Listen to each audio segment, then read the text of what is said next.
folks. It is Carla of Rehan's World of Connections and Gigglefest University.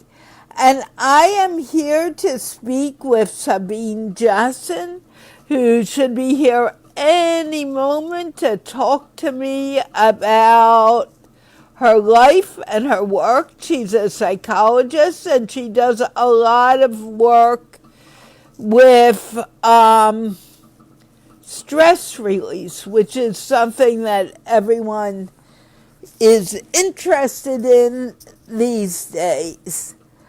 And this show, like always, is sponsored by the Institute of Peace, which is an online organization and promoting peace around the world, one conversation at a time. And I am adding you now, Sabine. Wait, let me do it again. I'm anxious to talk to her. She has a lot for us all to learn when it comes to stress release. Hi, Sabine. How are you doing? Hi, Carla. I'm fine. Thank you. I'm so happy to hear that. Do you want to do a short introduction and then we will get to know each other? Yeah, so I am Sabine Janssens. I live in Belgium. I am a clinical psychologist, so that means that I give therapy to individuals and we workshops and coaching and all these things, mostly related to stress, burnout, anxiety, sometimes depression or other related problems. I do that in a private practice with a lot of other people. Not all of them are psychologists. Some of them are psychiatrists, general practitioners, or therapists. So that's my main job. And besides that, I'm into gardening, into art, and some other things. But those are the most important things. How long have you been a clinical psychiatrist? A psychologist, Oh. I'm sorry. How long? About 2 years, 2 years and a half now. So it's quite recent that I've started in this, but I have luckily a really good team and a lot of support from my colleagues, and I feel confident now. So I even not only do clients, so I also go to give workshops and teach about stress and burnout. So yeah. Okay. Now, what made you interested in this type of work? So actually, it's a bit of a family business, and my mother started with stress even before I started studying. So I grew up with this in my environment. I grew up with a lot of relaxation exercises, and I grew up with all these teaching about what to do with when you don't feel well, and it sort of seeped in, I guess. I always thought I was going to do something with art, and eventually I just wanted to be able to help people around me, and I got these advices, and I thought I really want to go forward with that, and I did. So Were you born in Belgium? I was born in Belgium. Yeah, yeah. I was born in Leuven, and I went to Brussels. It's not that far. Do you have sisters and brothers or? Yeah, I have two sisters, and they are twins. Oh, They are wow. 8 years younger. Wow. So Yeah. you played big sister to them for you're still doing that. It's you never quit that job. You remain big sister, whatever happens. Now, are you married or are you living alone? I'm married. Yeah, I'm living here with my husband in Brussels. Okay. And where did you go to school? I went to the VB for my studies in psychology, and before that I studied in Leuven. Just normal studies. I don't know what you call it. High school? Yeah. Something There's like high school and then there's college and then... Yeah. Do you have a PhD or are you... I do not. No, my husband has a PhD. But I haven't. What does he do? He's a computer scientist. Yeah. Ah. He lives in... Yeah. He works in a different field completely. That's probably good. How long have you been married? A bit over a year. So no children yet, or? No. Now, children. do you also bake? I do. So we had a party last week because my little sister became like the president of our club, and yeah, I wanted something special for her, and I made a huge cake together with a friend that stayed over. She's a Mexican friend, and yeah, poor woman. She just came to see me. She traveled a long while, and I was like, yeah, let's spend the entire evening baking a cake. That's nice. I don't, maybe I have you confused, but did you make some granola bars recently? Yeah, I also did that. That was before the cake. How did they come out? I remember seeing pictures and I thought it was you, but I wasn't sure. It was me. It was me. I had my hat on, so that might explain the confusion. I made granola bars. I did it a few times already to have some snack always lying around that's sort of healthy and to not have to use plastic, because generally granola bars, they're loads of packaging, and yeah, they ended up nicer than those that I bought, so I'm really happy with that. Congratulations. Okay, let's get back to stress. Do you have some actual techniques that you teach people so they can release stress a little easier? We do. So mostly we work with a lot of relaxation exercises. And that seems odd for most people because they often think, yeah, but it's just, these thoughts and it's these problems around me.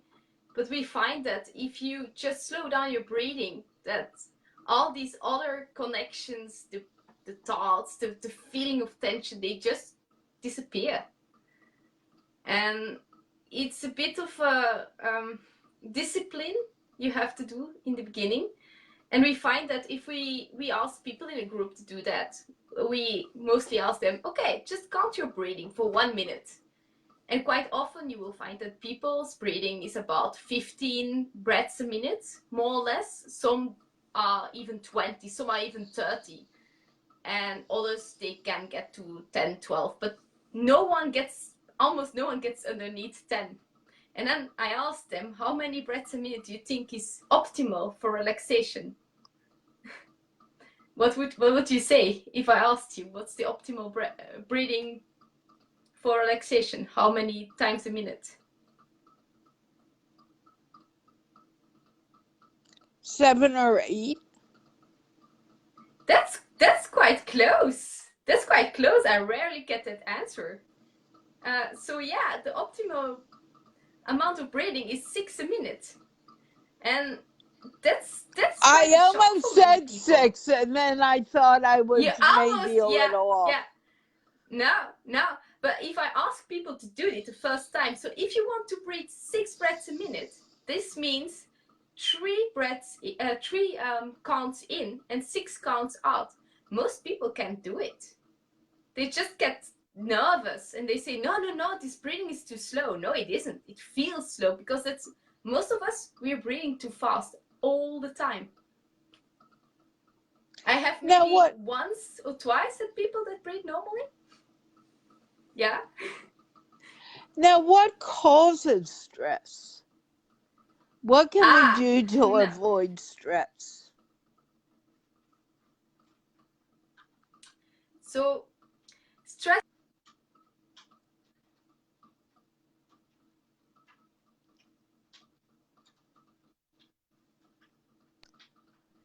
Now you're When breaking we up a were little. Can in you an environment.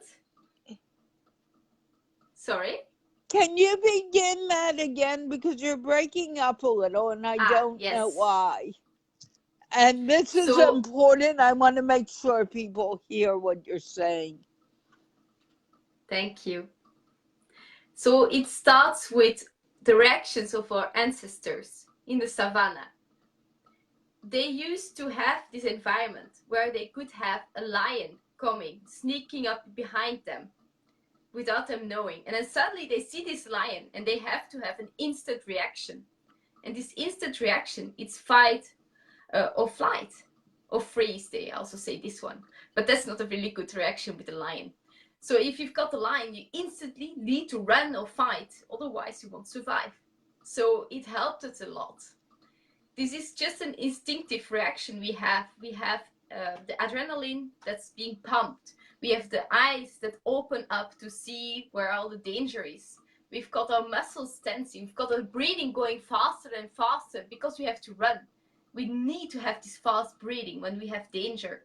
If you've got a car crossing and almost touching you in the street, you have to run. You have to move immediately without thinking. And this reaction is what we get when we go working and we've got our boss and he's angry at us. He says, "You're already too late. You should have done this yesterday." It feels as if we have to run. It feels as if we have to fight. But of course we don't. Well, most of us don't, I hope. And then this builds up.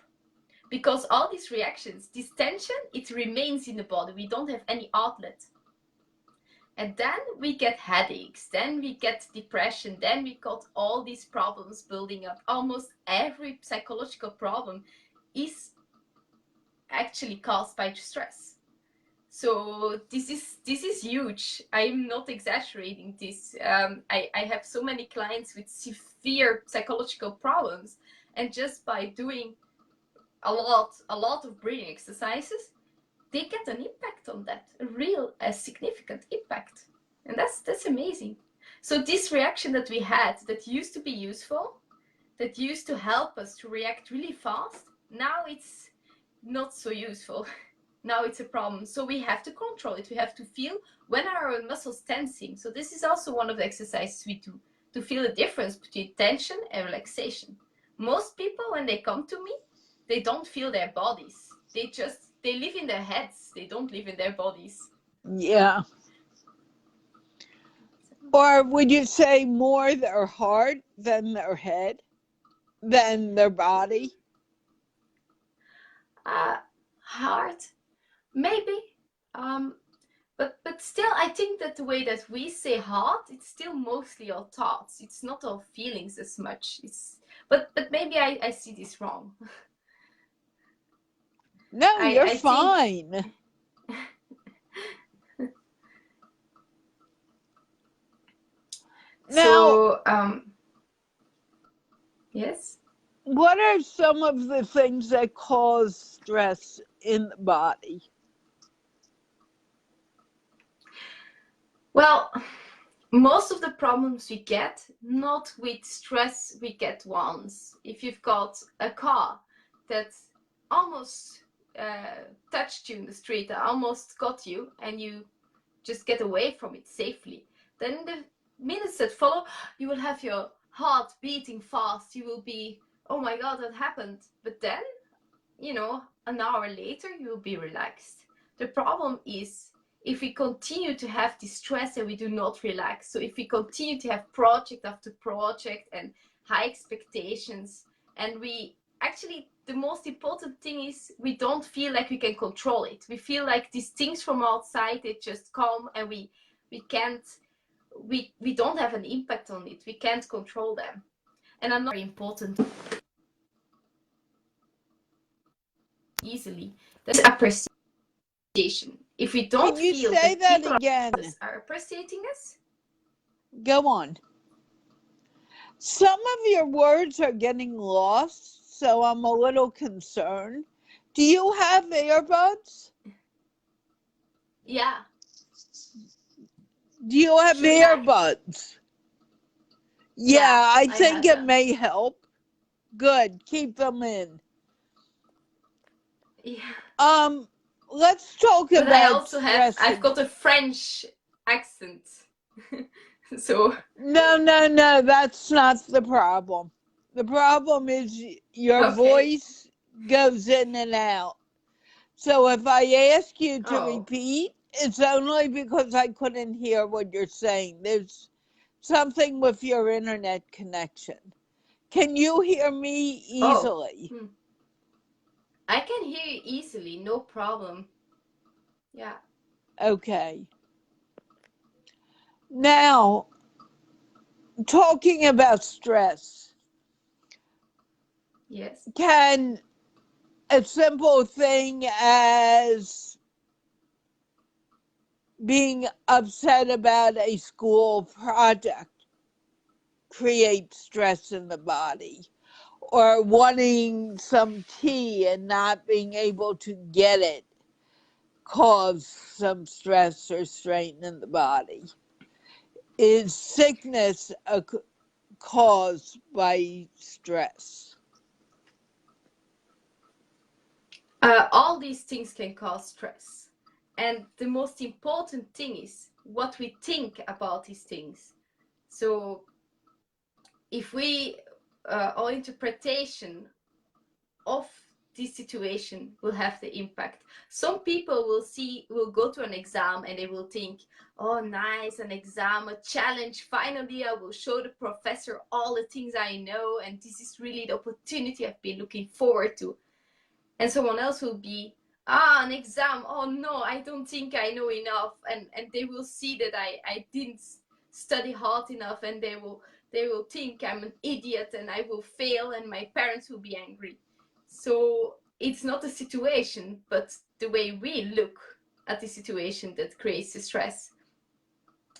And that's why we can't say, oh, this situation is a situation that creates stress, or this situation is one that creates stress. It depends on every person. So not getting tea can definitely be a cause for stress in some people.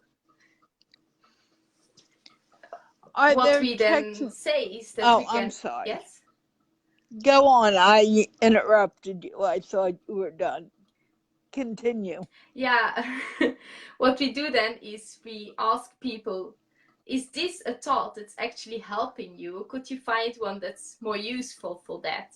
So then the person that will be, oh no, I mean, this exam, it will be horrible and I will definitely fail. You ask them, is this a useful way of thinking about it? Or would you prefer to look at it in a different way? And then we will challenge these thoughts and we will see if we can insert some that are more useful. And it's definitely something we do. And then we don't change the situation. Of course, you can also change the situation, but it's not always possible. Sometimes you have an exam and you can't change the fact that you have an exam. Okay. Now, thoughts are not necessarily something that belong to us. They flow from one air to the next air. How can we control our thoughts or control our what happens to us so we stay stress free? There are, of course, several ways. For people that really tend to worry a lot, there are two things that could be very interesting. Are you still hearing me? Yes. Yeah, okay. So one of them is that you actually take a moment and you write down everything you're thinking. You just write down all your worries, all these problems that are stuck in your head. And that's especially useful for people that have trouble sleeping. If you do this a good time before sleeping, they won't get stuck in your head because you already have them on paper. You can maybe think about some solutions. But we don't always have to think about these thoughts. We can also learn to use our attention in a different way. And then we use a technique that's actually some kind of mindfulness technique. It's called the 5-4-3-2-1. and you actually train people to have their attention outside of themselves and not in their brains all the time. We always think if we have a problem, we have to think very hard and then we will solve it. We have to think very hard. But sometimes you just solve it by not thinking about it. And that's why we do that exercise. And what you do is you go and you look at 5 objects you can see in a lot of detail somewhere around you.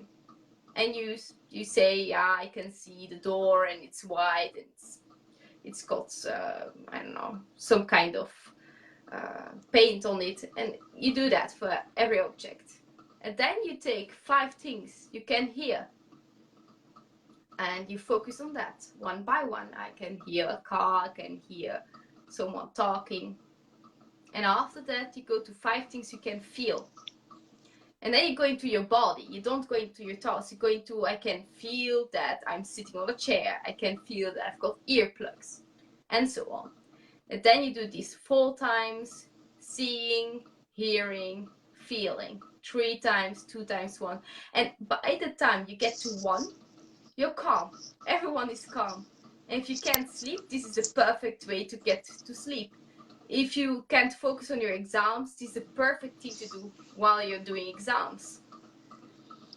But how do you for people? Yes. How do you remind yourself this is something I want to do? Do you also talk to people about meditation? Of course, yes. No, not everyone is open for meditation. That's True. why we first will say it's relaxation, it's mindfulness, and then if they're open for it, we will talk about meditation. This is a next step. Of course, if you do daily meditation practice, you will learn to recognize the thoughts when they're popping up. You will learn to just be and breathe, and you can get a lot farther in the practice. But some people, they don't get to that point. They solve their problems before they get there. And then I just say, okay, that's fine. If you're interested, there are more techniques. If you're not interested, that's also good. But those that are interested, we of course give some meditation techniques. Yeah. Okay. What is your most favorite go-to to get rid of stress? My favorite go-to? Well, I would have to say again, it's breathing. It's always breathing. Breathing is the basic. It's the thing you can do when you're panicking. It's the thing you can do when in a meeting. It's the thing you can do in your car. So definitely breathing. Okay, going along with that, there is research saying that your smile and your laughter is really the most powerful antidepressant on earth. Have you heard that? And what do you feel about that? I would say if you've got a light depression, you can do that. People with a severe depression, I feel it might actually do the opposite. Why? Because, well, there is also research about it's mostly shopkeepers in Asia that have this problem. They are forced to smile the entire day, like big smiles like this, and they actually feel that having this mask, it's making them feel disconnected from their emotions, and they feel actually worse. So I think it's genuine smiles that protect. If you have to force a smile, this does not do the same thing.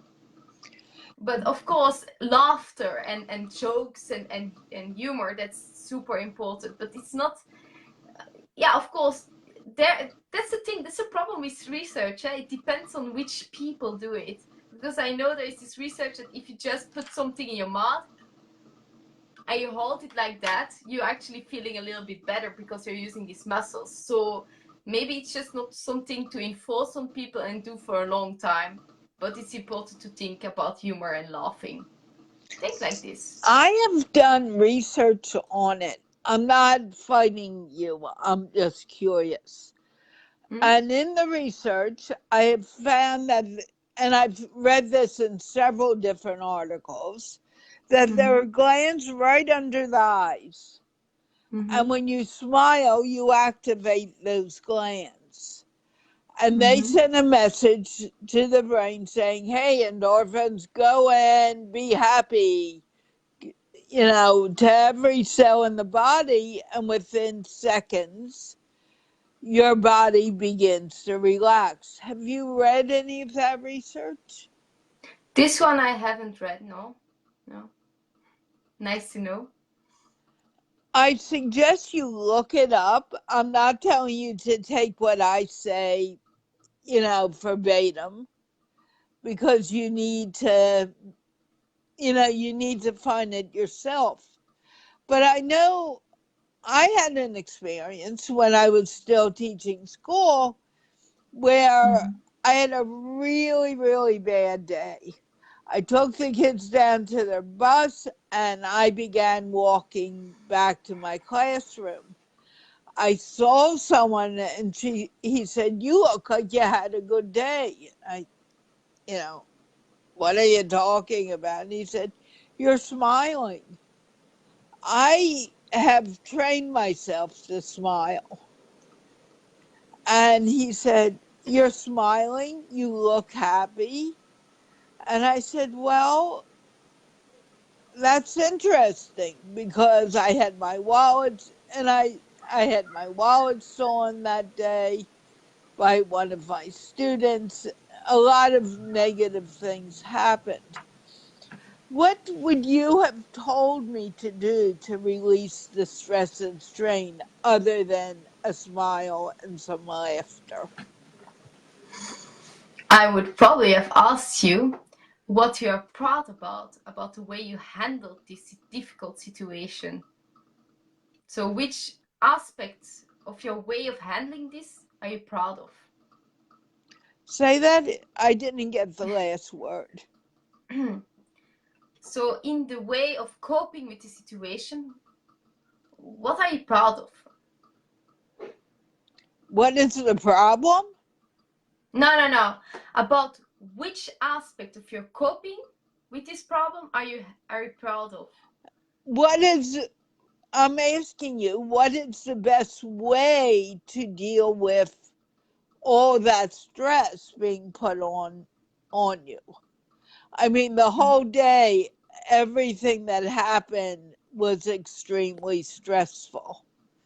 How Mm-hmm. would you have told me to get through the day so I wasn't totally stressed out at the end of the day? One of the things I could have asked you is, what do you need right now? Or what have you done another time that you were really stressed? Okay, but what I'm saying is at that moment, I needed to do something to get rid of the stress. What Mm-hmm. would you have suggested so I stayed calm throughout that day and didn't feel all that tension? How do you teach people to get away from the stress? We don't have time to talk. We're in that situation. What do we do? Okay. Well, one of the possibilities is to think back to a time that you were feeling good, a time that you were proud of, a good memory, Do and you think have, about that one. whoa, wait a moment. Do I have that time? Everything is happening, one thing after another. I don't have time to think about it. What do I do? And I can't talk to you during this time. How Yeah. how do I manage the stress? What do you suggest? Well, if you want something simple, it's braining, of course. If you want something that's really fast, Okay. How do I mm-hmm. remind myself to take a deep? That's what I did do. Yeah, But yeah, how do I help the people who are watching or listening? yes. Remember, take a deep breath. Remember, relax. Everything is going to be okay. How Mm-hmm. does this happen? Well, several things you can do. You can put a screen saver on your phone that reminds you. You can put a post-it on your door that reminds you, or you can put a bracelet that reminds you of this. That are several ways to have a reminder with you at all times. I'm in a classroom. I'm in a public place. What do Yes. I do? How do I take care of this? What are some of Well, the techniques that you help people remember? Hey, let's get back to the basics. well, the most important thing is, of course, to do it before you're too stressed. And if you have a habit of it, you can easily do it in a difficult moment. But if you have a difficult moment, you can always put a reminder somewhere visible for yourself. Okay, You, I'm going to drop it. what would you say? Because I think you're fishing for something. I'm asking for a technique that when someone is stressed out, they may not Yes. have a chance to put a reminder. They may be somewhere unfamiliar for them. How do Yes. they, what do they do? I'm sorry if I'm being hard. Maybe I'm being a little too I don't difficult. know what you're aiming at, because really for most people this works if you have something like this. Of course you can have an But anchor, that's something we do.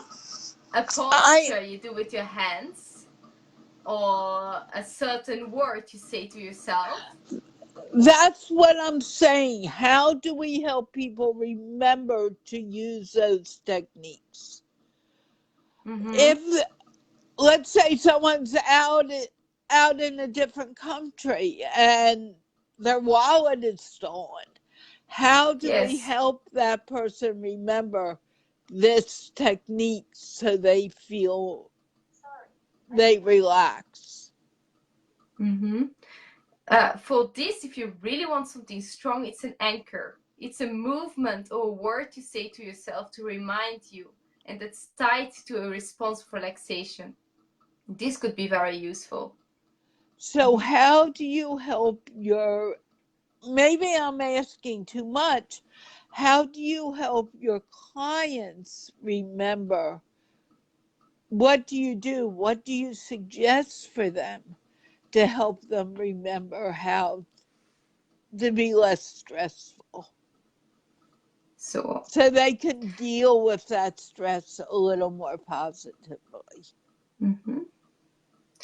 So you can have some external object that reminds you to be calm. You can have a movement or a word you say to yourself. It is an anchor. You say relax, and you do a certain movement with your hands.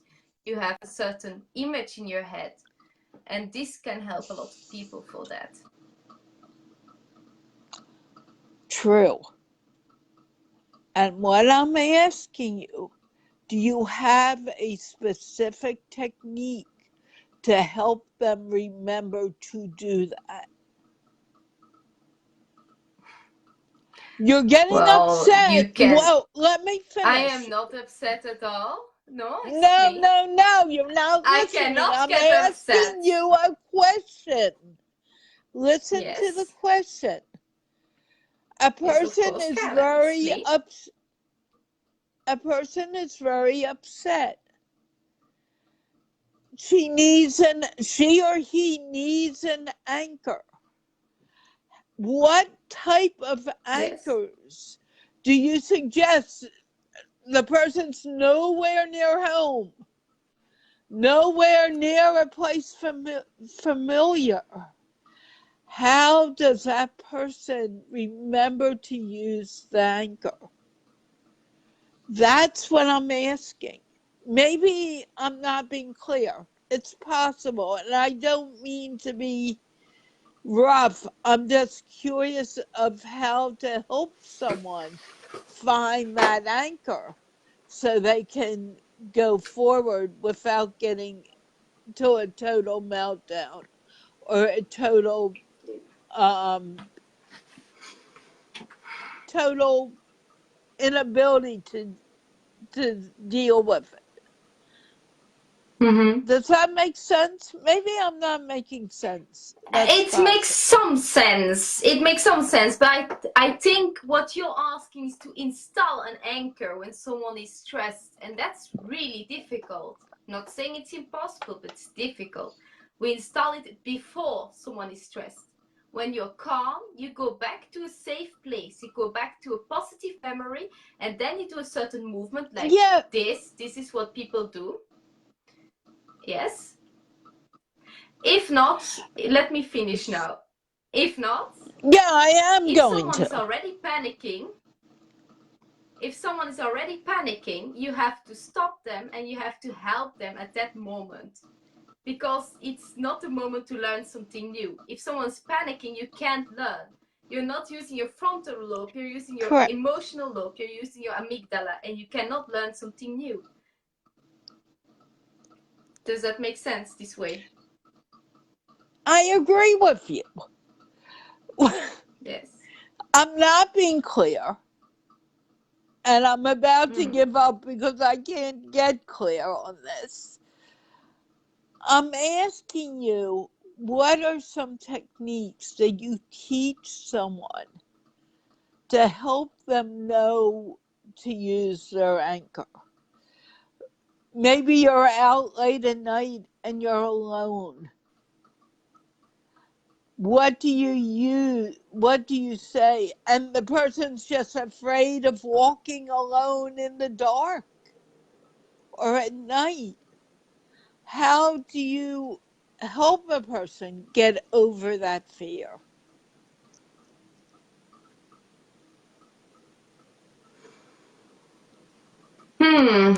So now it's fear. Well, fear, it's not that much difficult. Well, fear is stress. Stress.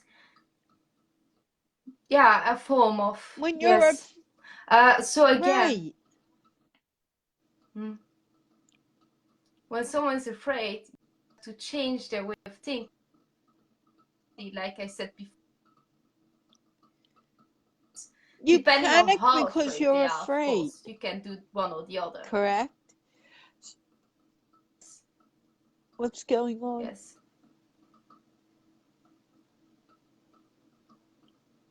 I am listening. Are you there? Yeah. Yes. You panic when you're afraid. Yeah, I'm there. And to me, fear is love turned upside down. How do you help someone learn to recognize it as fear instead of thinking, oh, I can't do it. This is a fear. How can I deal with it? That's what I've been trying to get to. I think I understand a bit better. I think you should ask someone to look at the physical responses. What can they notice? Can they notice their breathing fast? Can they notice their muscles are tense? Can they notice these things? And when they can notice it, you can ask them to breathe with you. So you do it with them. This is very important. But actually, there are more things you can do. You can also, and this is, I think, I don't know if you have asked Ulf, because he does a lot of that. You can use tapping techniques at such a moment to help to instantly calm the Say that. You haven't? Say it again. I missed a little of what you were saying. So Ulf Sandstrom, I think, he's got a difficult name. Oh yeah, he's great. Yeah, so this is also one of those techniques for when you're afraid. This is also a good one for that. I also teach these techniques to my clients. Good. That's what I'm looking for. Now you got it. Now we got it. We're communicating again. It's learning. Yeah. I think the people who are watching and they're looking for ways to reduce stress need techniques to help them remember that fear is in the mind and we Yeah. need to Now, move forward. You know, we need to keep breathing, so to mhm, speak. mhm. Of course, it's a really good technique. Am I Of being course, too this hard technique I on you? taught you, the 5 4 3 2 1. What? Right, Sorry. but how does someone remember to do that? That's my question. Because many times when we feel fear, we forget those techniques. How can we help each other remember to use them? Mm-hmm. Well, before I used the tapping, we also used the 5 4 3 2 1 for those situations. It's at least as powerful. It really is. So I also love that one. But it depends on the person. So it's good to know 2 or 3 techniques, and then you will see which one is easier to use at such a moment. Mm-hmm. Right. Do you want to offer some words of wisdom before we close the show? Because we've been talking a lot longer than I thought we were going to. And I hope you're not, I hope I haven't made it difficult for you. No, not at all. These are kind of questions I'm used to. One last thing I want to share is actually about thankfulness, to go back to the meditation part. This thankfulness, it's super important for mental health, and in 2 or 3 weeks you can improve your satisfaction and well-being significantly just by saying by answering 3 questions. What are you proud of about what you did today, or what did you enjoy? What are you happy about that other people did for you, and what did you do to enhance the chance that they do it more for you? And what did you hear, feel, smell that you appreciate? So these questions, they are from Luc Isebaert, and they are very, very strong. They can get people out of severe depression when medication isn't working. So these are very, very strong techniques. So this one I would really like to share. Thank you. Do you want to say anything else? Thank you for the discussion. Thank you for talking to me. I want to thank you. I want to thank you for the interesting questions and for sharing this with people. It's really nice. Yeah. Thank you for speaking with me. The show is sponsored by the Institute of Peace, which is an online organization using technology to create peace in the world, one conversation at a time. We learn from each other, from talking to each other. Sometimes a little friction, but that's okay as long as we respect each other and grow together. Thank you to those who have watched us, and of course, thank you to Sabine for speaking with me tonight and dealing with my questions. Anything else, Sabine? Before we wave goodbye? No, I'm quite happy with what we discussed. Excuse me? I didn't hear you clearly. Say it again.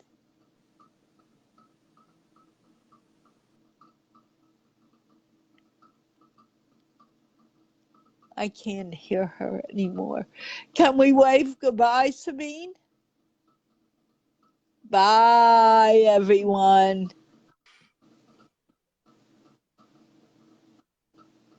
What? Bye.